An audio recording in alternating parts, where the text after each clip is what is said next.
Bites and डिलाईट्समध्ये म्हणजेच प्रज्ञाच किचनमध्ये तुम्हा सर्वांचं खूप खूप मनापासून स्वागत. आज आपण बघणार आहोत इन्स्टंट प्रेमिक्स ढोकळा रेसिपी. तर इथे चितळे ब्रँडचं एक पॅकेट घेतलेलं आहे मी. या प्रकारे तुम्हाला इझिली अवेलेबल होईल. मार्केटमध्ये बरेच ब्रँडचे ढोकळा पॅकेट्स अवेलेबल आहे.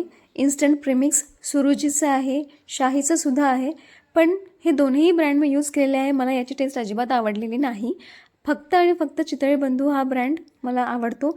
2009 पासून मी चितळे बंधूचाच ढोकळा करते आणि खायलासुद्धा अप्रतिम असतो, स्पॉन्जीसुद्धा बनतो आणि एकदा खाल्लं की तुम्ही वारंवार हाच पॅकेट ढोकळ्याचा आणा असंच सांगाल. त्यामुळे माझ्या सांगण्यावरून, एवढ्या दिवसांच्या अनुभवावरून तरी तुम्ही नक्की एकदा चितळे बंधू ब्रँड ढोकळा घरी आणून बघा आणि तयार करून बघा. तर प्रॉपरली बेक करायचा असेल तुम्हाला ढोकळा, तर इथे तुम्ही जसं मी सांगते त्याच प्रकारे करून घ्या. सगळ्यात आधी तुम्ही ज्या भांड्यामध्ये स्टीम करणार आहात, जसं की इडली पात्रामध्ये पण आपण इडलीच्या साईजमध्ये ढोकळा बनवून घेऊ शकतो. त्यानंतर ढोकळा पात्र मिळतं. त्यानंतर कुकरमध्ये सुद्धा अनेक गृहिणी ह्या ढोकळा तयार करून घेतात. तर ह्या ढोकळा पात्राला तुम्हाला ग्रीस करून घ्यायचं आहे.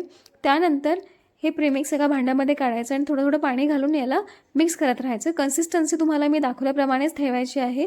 जास्त पातळी नको, जास्त घट्टही नको, मीडियममध्ये तुम्हाला कन्सिस्टन्सी याची ठेवायची आहे. त्यानंतर 25 मिनटं तुम्हाला याला बेक करून घ्यायचं आहे.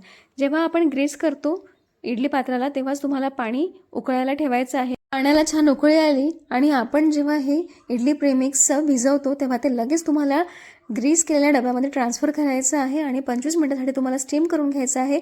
मध्ये मध्ये अजिबात उघडून बघायचं नाही.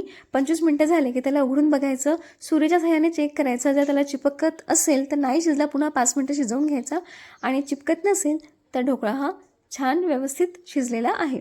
त्यानंतर इथे तुम्हाला कट करून घ्यायचं. तुम्हाला हव्या त्या साईजमध्ये तुम्ही कट करून घेऊ शकता.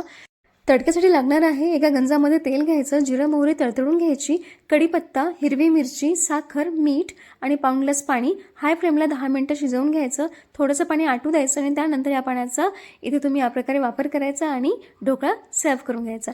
अतिशय टेस्टी असा हा ढोकळा लागतो, त्यामुळे नक्की ट्राय करा.